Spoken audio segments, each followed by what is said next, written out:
meat-eating dinosaurs spread terror for 165 million years. They could dish out the punishment, but they paid a high price. In the kill or be killed world of the predator, where disputes get settled by tooth and claw,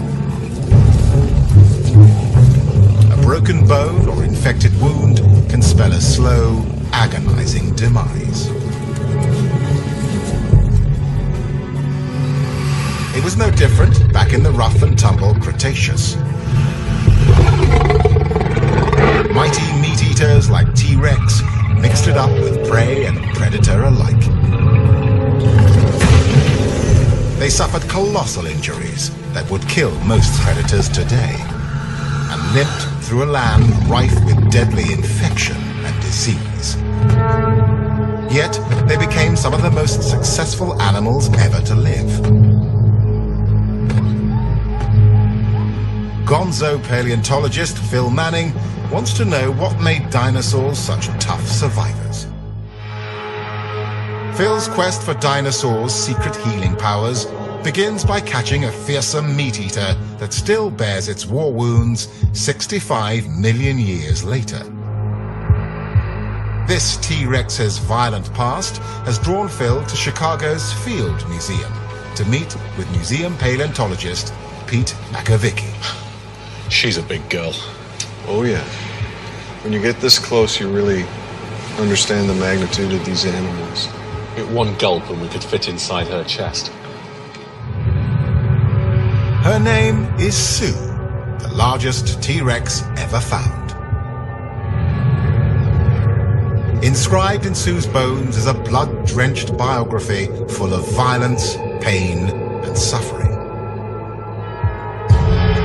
On the 6-meter-long tail, a bony straitjacket fuses 2 injured vertebrae.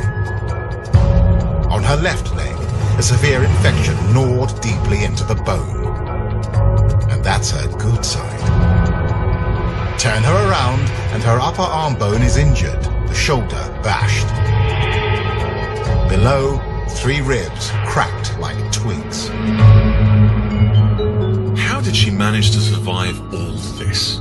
To figure it out, I need to reverse engineer Sue's recovery process back to what caused the original trauma, because not all bones heal alike. Phil heads to the Purdue University Vet School in Indiana to learn how bones break with veterinary pathologist Kevin Donnelly. First, they'll try to break one that's close to the size of Sue's arm bone, this shin bone of a horse. Wow, that's heavy. God, it doesn't even budge. It's so strong, this bone. So, what in your chamber of horrors here are you going to use to break this bone? Well, if we can break it at all, it's going to take some heavy tools. I think we'll put it in the vise and give it a few twists and see how we do. Nature perfected the recipe for bones eons ago, and their composition and structure haven't changed much. Seeing how modern animal bones break will give Phil a glimpse into the horrific injuries dinosaurs like Sue endured. Right. Why do I feel like I'm in some sort of perverse cooking show now? Right, give it your full strength. All right. Oh, Not even a budge. absolutely nothing. I can only imagine how brutal a T-Rex fight must have been to injure a bone this size, just like the one in Sue's arm. Kevin has to escalate the arms race. How's that? Oh, no. Oh, you don't see one of these at the Kentucky Derby.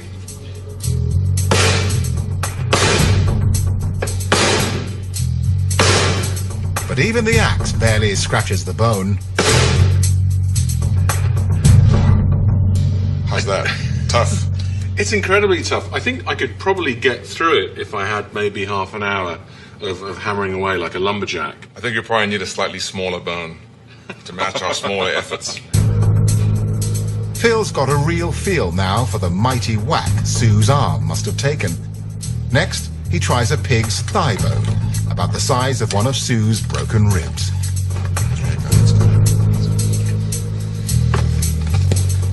Oh, Hey, that flexes. That is much more supple than the other bone. But Phil's optimism is premature. This little piggy isn't giving in easy. 200 pounds of paleontologist is not enough to break this bone. But then Phil digs deep. It's going. Oh, and it's... Oh, man, that is gross. Oh, wow. There you go. Snap the bone right in half. Guy, blah. That smells really good. Oh, man. How fresh is this? A couple of days old. The bending force causes a clean break called a transverse fracture. It's the kind of hit Sue's ribs probably took, and Phil can now see why they healed so well. So if you were able to get those bones together, that could be set and the bone could be healed again. Absolutely. But not all breaks are this neat and tidy, especially in nature. This Gorgosaur, on display at the Indianapolis Children's Museum, suffered a much messier and more serious break than anything Sue had to deal with. A type of tyrannosaur like Sue, the Gorgosaur was a meat-eater who had to fight to survive. And it's got one horrific war wound. Its right leg is smashed to pieces, what's believed to be the worst compound fracture ever found in the dinosaur fossil record. The Gorgosaur should have died from this, but didn't. Kevin shows Phil what the dinosaur was up against. So, compound fractures? Sure, and I brought something for you, Phil. I don't know whether I should be more worried that you have a stocking in your pocket, or what do you expect me to do with it? Well, let's use this to emulate skin. So I think if we put this on the bone, we'll be able to demonstrate what an open fracture looks like. I have to say, this is the first time that I've ever put on stockings. Certainly on a dead animal. This time, Phil will try to smash a broad area of bone and break it into pieces, like the Gorgosaur leg. Hopefully I hit it square.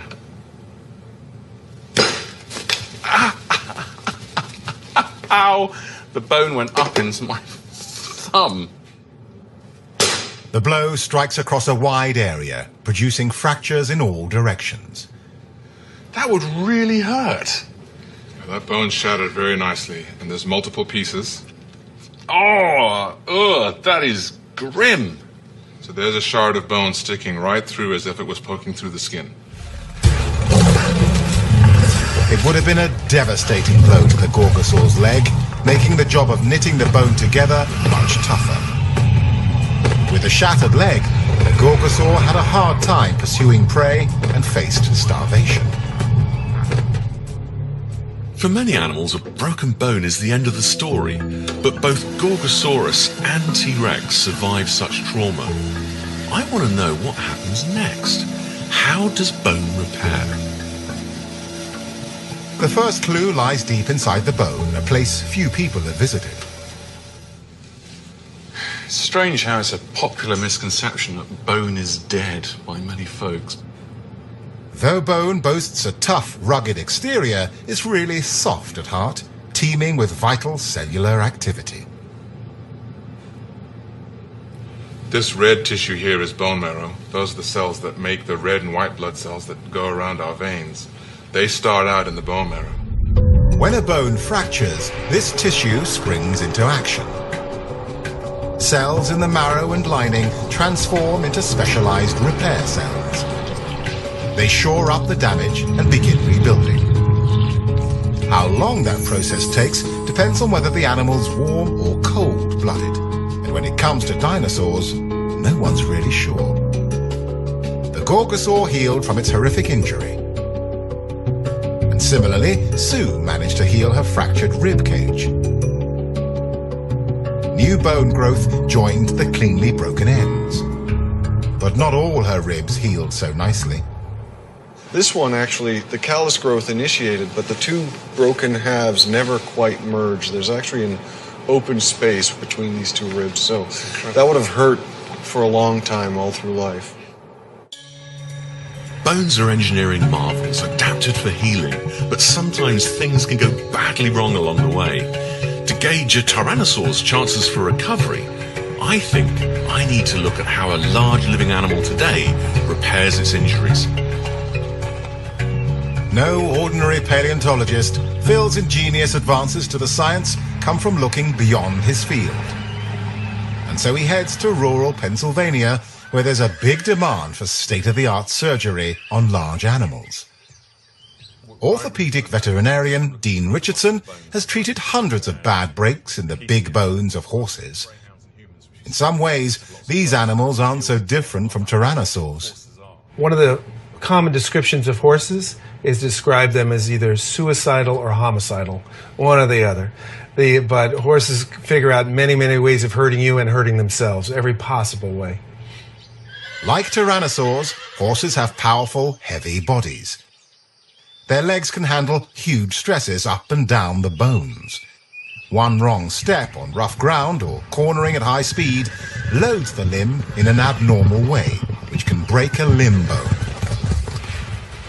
The New Bolton Center sees a lot of that. Today's patient damaged its lower leg, an area that's difficult to repair. Contrary to popular belief, bones don't necessarily heal stronger than they were before. A broken bone can remain vulnerable for the rest of the animal's life. This horse's injury already healed once without surgery, but the natural repair just didn't take, leaving the animal lame. So this horse, even though it did end up healing the injury, it didn't heal in a functional position. The only way it could be made functional was the assistance of man. Dean and his surgical team have their work cut out for them. They have to undo the poor healing before they can reset the leg joint. Wrangling the big bones of a half-ton animal requires lots of muscle and heavy-duty tools. It looks complicated, but orthopedic surgery is basically just carpentry with a lot of blood. Dean realigns the bones so that the leg will function properly and bear the animal's weight. To fuse the lower limb together, they sink 10-centimeter long screws through the bones. When the correctly aligned limb is completely healed, it will be stronger than before the injury. Fortunately, this horse's false step turned into a lucky break, thanks to human intervention and some hardware. Just minutes later, the patient is awake and alert. And amazingly, it's already able to stand. But in the wild, this probably wouldn't have such a happy ending. So if this animal's living in a natural environment like our friends the dinosaurs, and it happens to acquire an injury like this, do you think it would survive very long? I think it's pretty unlikely that this horse would have survived in prehistoric times because it wouldn't have been able to escape, unless, of course, it was like living in the Garden of Eden and there were no predators around. But the Cretaceous was no Garden of Eden and no general hospital. Over and over again, Sue healed functionally without medical help and got herself back in the hunt before she starved or became prey herself. Her injuries can tell Phil about her healing powers and about the intense violence she faced. To understand how the T-Rex's body responded to injury, Phil looks at Sue's arm, which suffered a terrible trauma and an ugly repair. One thing that really does not look very healthy is this great big spike coming out of the upper arm bone, the humerus here. What has gone on there? Yeah, looking at the underside of the humerus, we actually have this bony spur, which is probably a tendon avulsion where a muscle was torn off the bone. It was quite clear if Sue was in fact a female dinosaur, this would have just been a scratch. If it had been a male, he'd been laid up for a week. Oh, absolutely, yeah. Asking his wife to bring him, Absolutely. cold beer and a hot water bottle and whatnot. To rip a heavy tendon off an arm bone, causing an injury called an avulsion, takes extreme force. Phil's about to find out how much. He can't experiment with the actual fossil, so he'll have to make a realistic copy of the humerus bone. In a 3-day process, they take a mold, or negative impression, of the original bone. Fill it with polyurethane resins,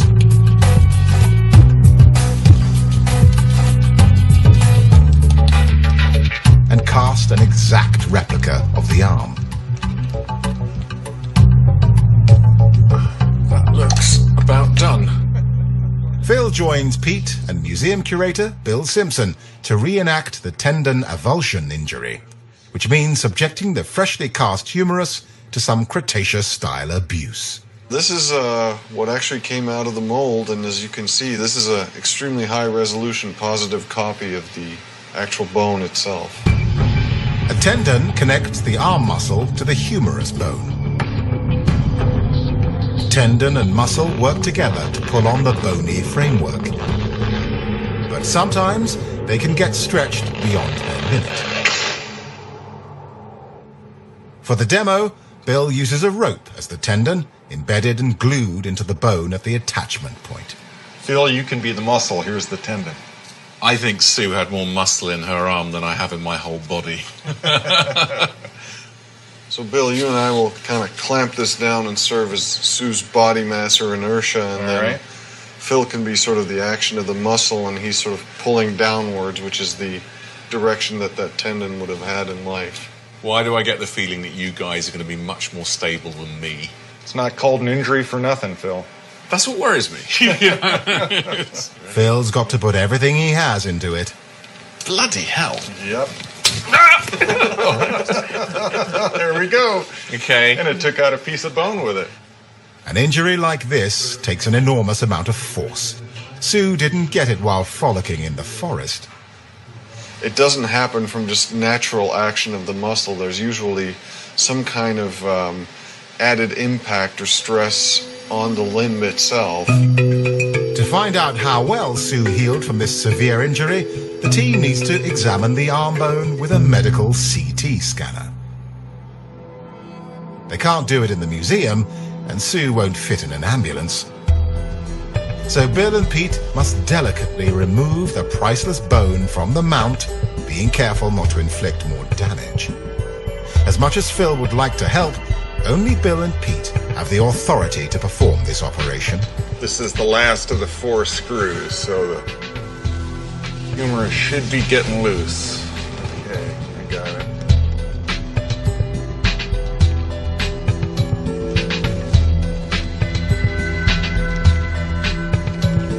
Oh, gosh. I can't get over I'm holding a piece of Sue. I think I'd better ask you to pack it, because I don't trust myself. Typically, researchers rely on the cast copies of the bones, but Phil needs the real deal. So how many times has this bone left the building? First time out of the building in 10 years. Where better to send injured bones than the hospital? Phil and Pete head across town to the Loyola University Medical Center, where the staff eagerly awaits their ancient patient. Thanks, Mark.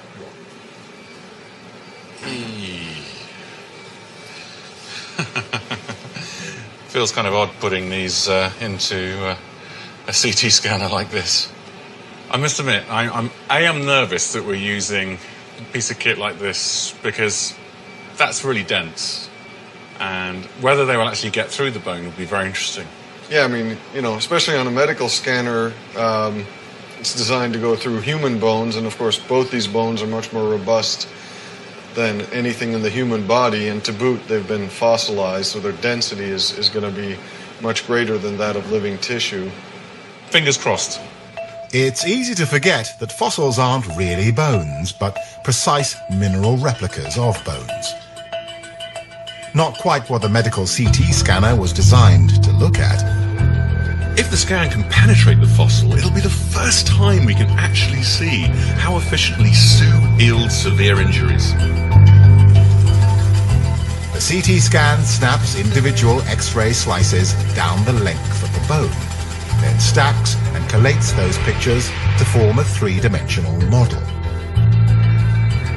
Luckily, the team doesn't have to wait long to see if the X-rays can penetrate the fossil. The first few slices of Sue's arm will show if it's working or not. Oh, woof! That is nice. And look at it there, you can see the avulsion maybe there. And look, it really is thinning out.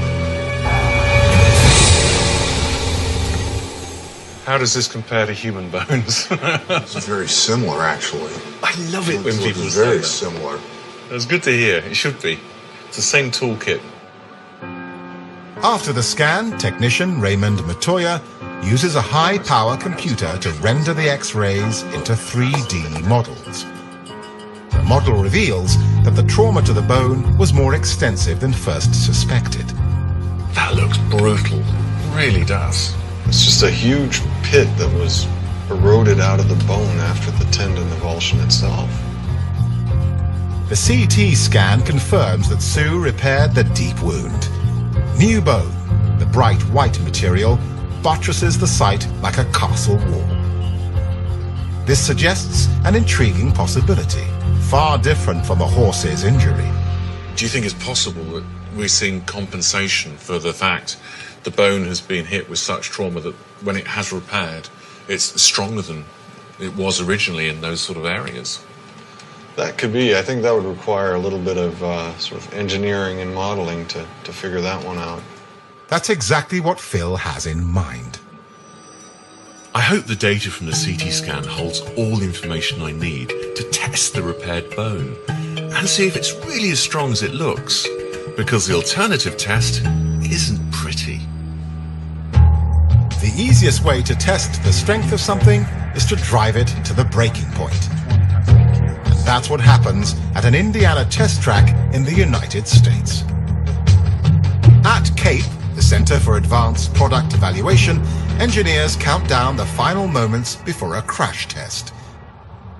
Phil's here with CAPE Operations Manager John Porter to see about applying auto safety science to dinosaurs. Yeah, there's approximately, we're running about 120 data channels in here. Typically, a barrier runs us between 300 to 500 hours of prep time and post-processing. Wow, so hundreds of hours of preparation for a few seconds of data that's so critical. Yeah, and you don't get a second chance, so this is a one-shot deal. I find it amazing, the technology that you're using to understand the behavior of materials that compose this ambulance. We're using the same techniques to study bones. Do you think you can crash me a dinosaur? Well, it may be hard for us to simulate a dinosaur out on the track here, but it might work. We'll see. From the twisted wreckage of CAPE's crash tests comes data for designing safer vehicles and stronger materials. But as Phil's finding out, it takes some sacrifice. So what's the vehicle down there for? That is the bullet vehicle that's going to impact the ambulance. That's a perfectly good field vehicle. I could use that in the field for collecting dinosaurs. Yes, you could. So is this the driver? This is a driver. He is a hybrid 250th male, and he weighs approximately 165 pounds.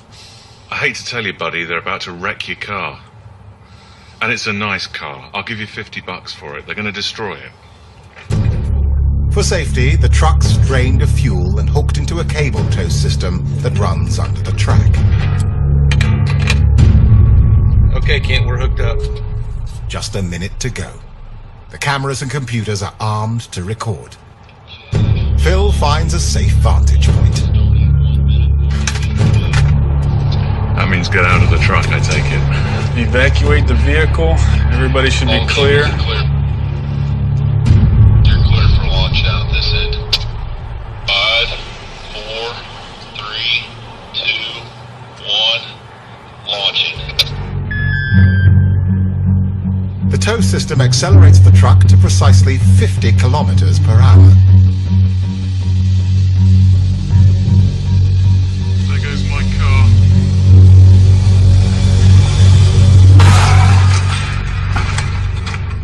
Ow! That's gotta hurt. More than 130 sensors and accelerometers measure the force of impact on specific parts of the ambulance as the half-ton truck smashes into it. I'm glad I wasn't the dummy driving the truck. I'm just usually the dummy driving my car, but I'm going to drive a lot more carefully now. That is amazing. They haven't budged. No, it looks just like we did when we started the test. So everything's stayed in position, everybody's stayed belted, and the doors even function after the test, so that's a very good result. While I would love to put Sue in the driver's seat and see how the Tyrannosaurus Rex, I think the engineers at Cape can offer a less destructive way to test the strength of Sue's healed arm bone. With the data from the CT scan and his knowledge of bone construction, Phil plans to run a sophisticated simulation using a program known as Finite Element Analysis, or FEA. Cape engineers Xu Yang and Ryan Hoover use FEA to create digital doppelgangers of the real thing. Crash testing verifies the results. If the computer does its job, no one gets hurt. How do you actually design your test? Well, the FEA model was built before we ever conducted a real crash test.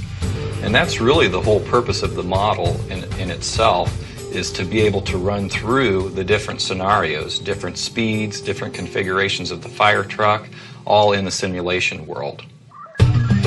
FEA breaks a complex object like a car or maybe a dinosaur into a mesh of tiny, discrete pieces or elements. The computer knows the physical properties of each element, and based on that, it can calculate how the entire mesh will behave in whatever situation the engineers throw at it. The technology gives auto engineers complete control and flexibility, especially during the design phase. Every new vehicle design depends on FEA. Now Phil wants to harness its power to test Sue's very old repair job. Back at his lab at the University of Manchester in England, Phil's team builds an FEA model of the humerus bone using data from the CT scan. Simulated force is applied to the bone. As the force ramps up, stress points appear as warm colors. So when Sue starts seeing red, watch out. Loaded with 400 kilograms of force, the bone shaft approaches its breaking point. But the repaired injury site still holds strong. Incredibly, and unlike the injured horse, the FEA reveals the injury site is now as strong as the rest of the bone. But how long did the healing process take? Was Sue laid up for a while, nursing her wound, or did she get back on her feet in record time? To find the answer, Phil has to look at Sue's closest living relatives. Dinosaurs and many modern reptiles share the same ancient ancestor, and birds are the living descendants of dinosaurs. Though distantly related, reptiles and birds heal their bones in different ways and at entirely different rates. So was Sue more like her descendants, the birds, or like ancestral reptiles when it came to healing? Phil teams up with paleontologist Will Strait to stage a rather stilted demonstration of their bone healing techniques. It always worries me when someone says, let's do an experiment that shows how you break bones, and then they give me a pair of stilts. Well, in this case, we can use one stilt to represent a reptile and one stilt to represent a bird, and what we'll do is we'll break them. In a few hours, Phil will test the repaired stilts to see which healed fastest. First, the bird approach, with man-made supplies standing in for the bird's own bone repair materials.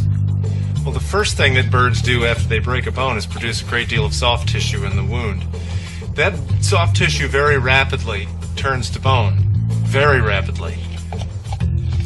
This epoxy adhesive represents that soft tissue which acts as a kind of glue in the break.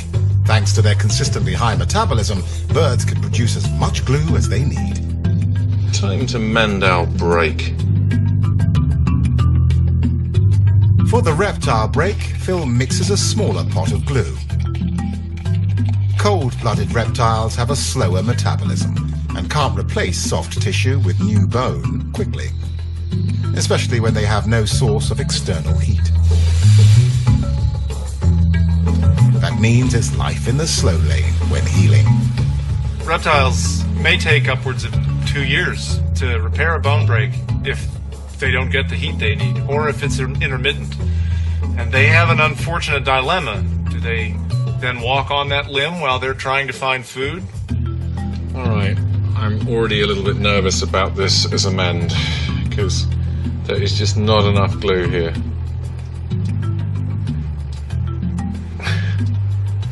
It's not sticking. Ow. As in nature, both breaks need time for the glue to harden into a strong bond. But the bird gets something extra. Sounds all right. This heat gun represents a bird's internal temperature. By generating its own heat, the bird can raise the temperature at the break, reducing the healing time. After a few hours of curing, it's time to put reptile and bird back on their feet. Oh, here comes a moment of truth. Ooh, heating looks like it's done the trick. That looks okay. First, the bird repair. It's quite solid, actually. Not sure that it will take my bulk, but let's have a go. Thank you. The repaired stilt works as well as the unbroken one. Lots of glue and the added heat during healing appear to be a winning combination. Well, the bird break seems to function quite well. I think it's time to test the reptile. Bring on the reptile bone.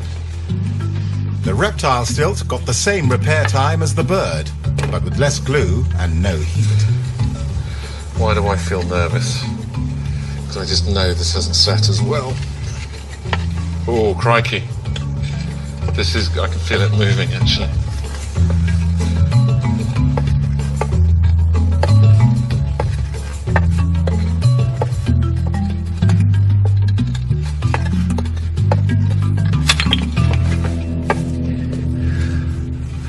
It doesn't work. I've broken my leg again. Ow. So for fast healing, birds have the advantage over reptiles. After injury, they can quickly start looking for food again.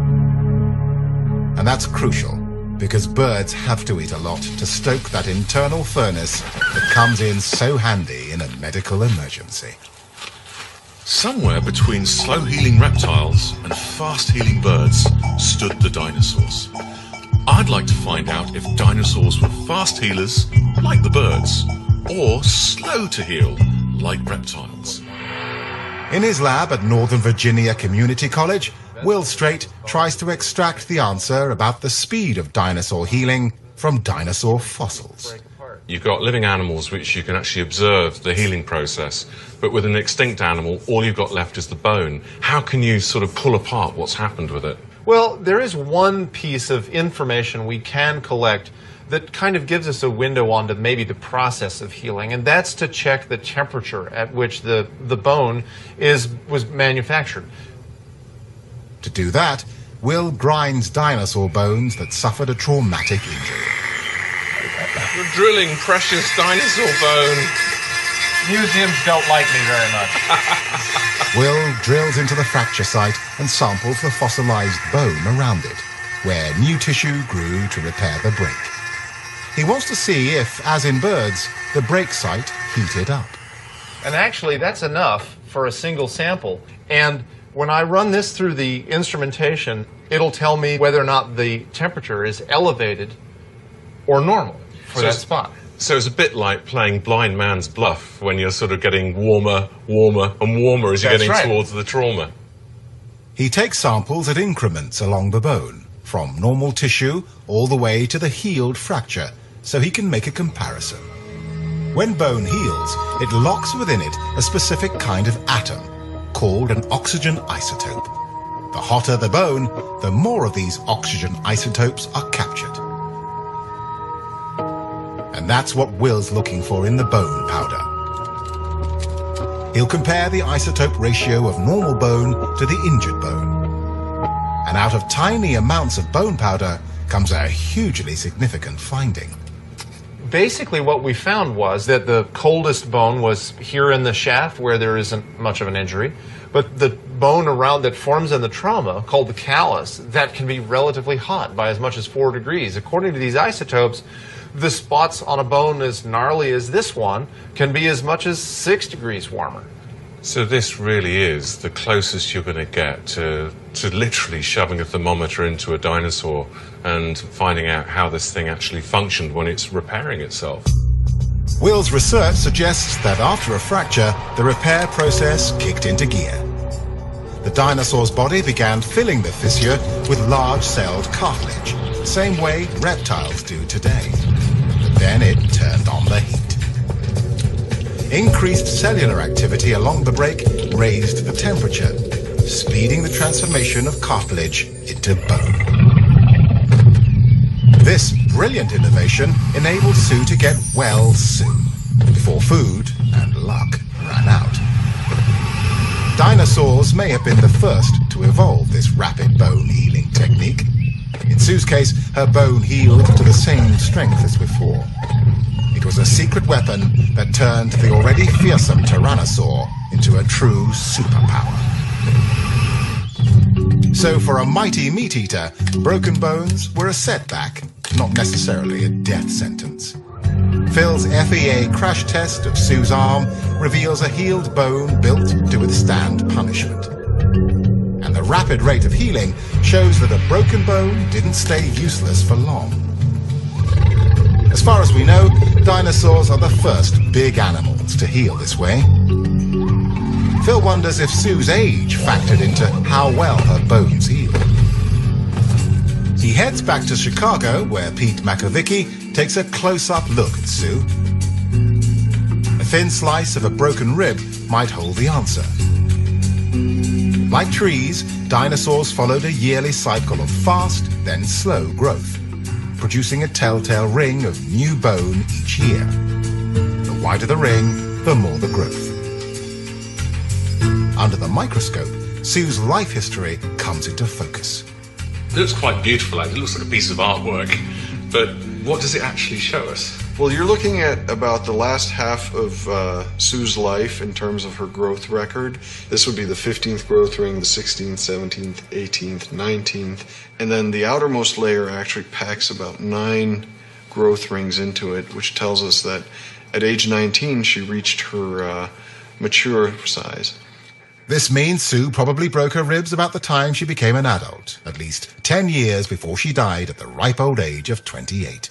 So looking at Sue is a bit like looking at like a teenager, really. This is rapid growth spurt, followed by sort of leveling out as you get older. She would have put on about 4 to 5 pounds of mass per day, compared to a human teenager, which would put on about half an ounce a day. That's quite a remarkable growth rate, and probably translated to a real ravenous appetite.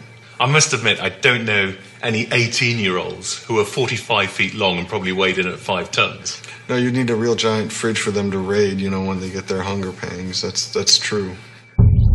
Voraciously hungry and at her physical prime, Sue was a risk-taker by nature.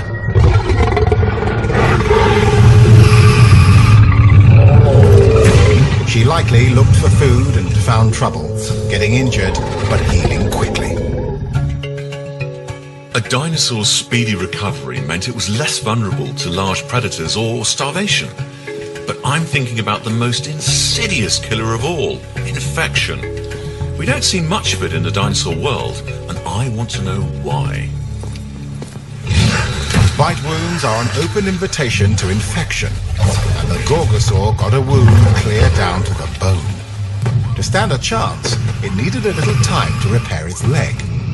But time was not on its side. The impact drove bone splinters through the dinosaur's thick hide. Back when Phil visited Kevin Donnelly, they wondered about infection's role in wounds like this.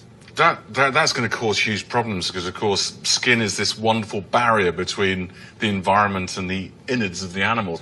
When the infection sets up in here, it's going to prevent these bones from healing properly, and it also has serious consequences for the systemic infection in the entire animal's body. It's the kind of fracture that usually results in death. But somehow, it was the infection and not the Gorgosaur that stopped dead in its tracks. The Gorgosaur survived to fight another day. Phil suspects that wasn't just luck. He wants to see what he can learn about the Gorgosaur's immune system by looking at an animal it shares an ancestor with, the gators. Like the Gorgosaur, alligators are ferocious predators. They're also remarkably infection resistant, considering their disease-laden swamp environment. At Florida's alligator farm, Phil can study how crocodilians fend off infection, and maybe learn a thing or two about dinosaurs. He tracks down paleobiologist Greg Erickson, who's been sinking his teeth into the mouths of alligators. A gator's infectious smile can hide a mouthful of bad teeth and rotten gums. Luckily, like a dinosaur, an alligator constantly replaces its teeth. So instead of having two sets of teeth like us, these animals might, go through 3,000 teeth in their lifetime. Sorry, 3,000 teeth? Oh, yeah. Yeah, just look around. If you look in the dirt around here, you'll find lots of teeth. So how do they lose these teeth? These teeth in a big adult will last about a year, and then the root will erode away, and another tooth will push up behind it. This will fall out, and voila, they're in the dirt. Alligators are the only living reptile to do this, but sometimes things go wrong. They'll shatter a freshly erupted tooth, and it creates an abscess, and they'll get an infection in there. What'll happen is the bone will go right up over the top of the tooth socket and seal it off, and they'll have no more ability to replace teeth at that point. Greg doesn't have to look far for a disgusting example. Just goes to show, we don't need a living Gorgosaur to understand how that occurred. There it is right there. It's the same anatomy. Even with serious gum infections, alligators lose their teeth, not their life. But other wounds can have more dire consequences. Today, Greg Erickson pays a house call to a rather uncooperative patient. One of its back legs was bitten off, and the other's got a nasty-looking open wound. They're moving the injured gator out of the fray to give it some R&R in its own pen. Its wounds need attention. But incredibly, neither leg is infected. Remarkable, because a bite from one of these creatures is like waging bacterial warfare.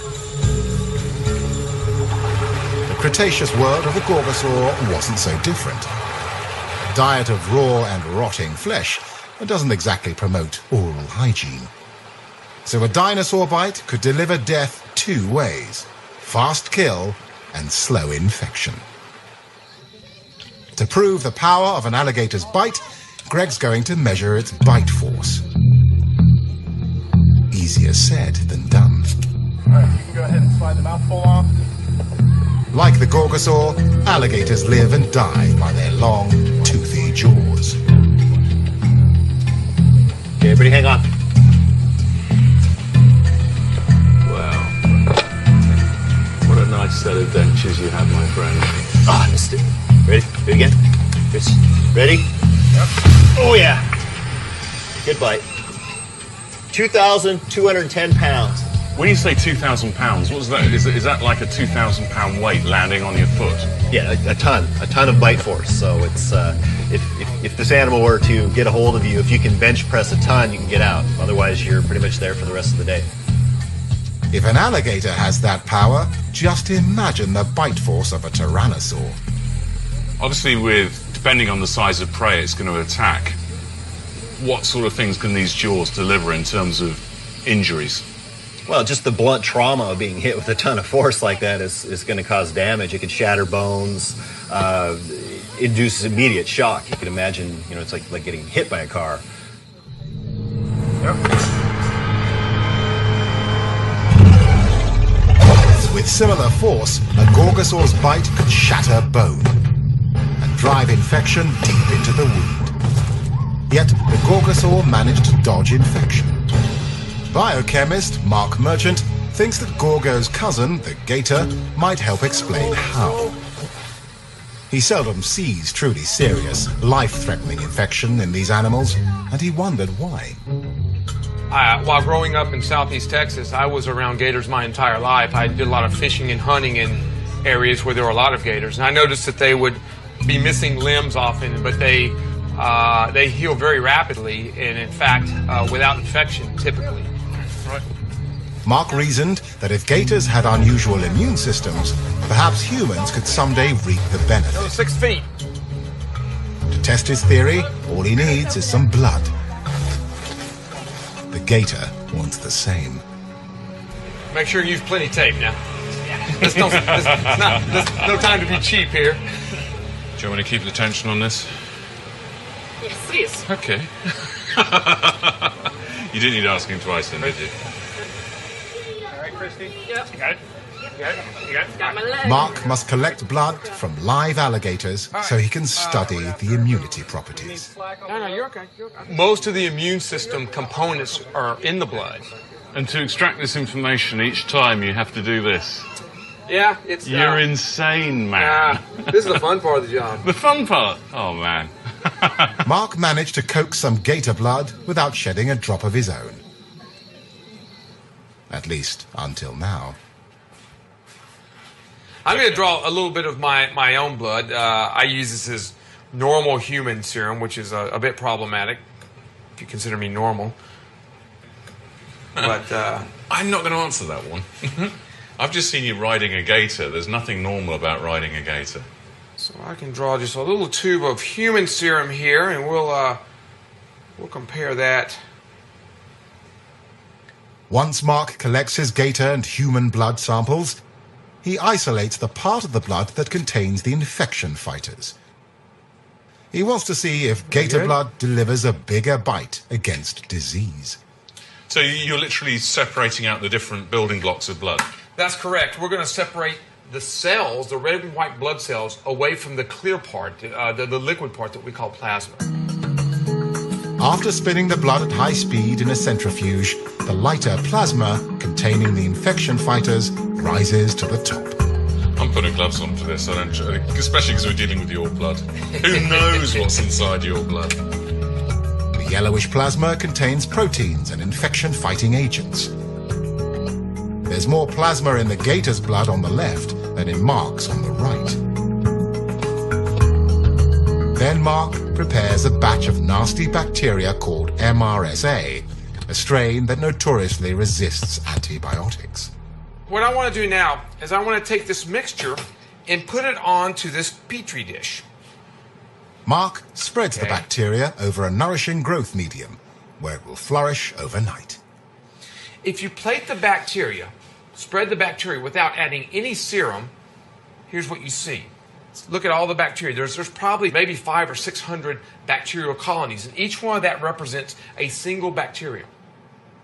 Mark combines the human serum with the bacteria. After the mixture sits overnight, it's clear that the human infection fighters have hardly made a dent in the number of bacteria.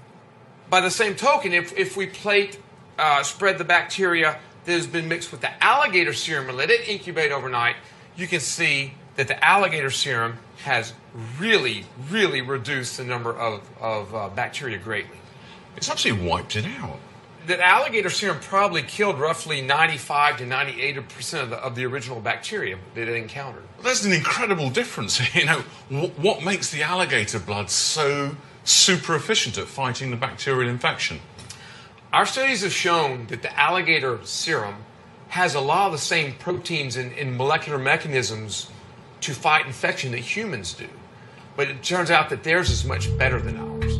Since dinosaurs share an ancient ancestor with crocodiles, they probably inherited the same super immune system. Another clue about why the Gorgosaur and Sioux survived their injuries. Crocs have a powerful inherent immune system, meaning their infection fighters are primed to defend against bacterial invaders the first time it meets them, while the human's immune system works best after being infected. And Mark's work suggests Crocs didn't acquire that system recently. It may reach back as far as the gators and dinosaurs' common ancestor. What we're seeing here is a very ancient molecular innate immune mechanism. It goes way back to the early days of crocodilians and dinosaurs, several 100 million years ago. With a super immune system, the Gorgosaur could keep deadly infection at bay in its mangled lower leg. This bought the animal critical extra time to repair its wounds and get back into the race for survival. The same with Sue.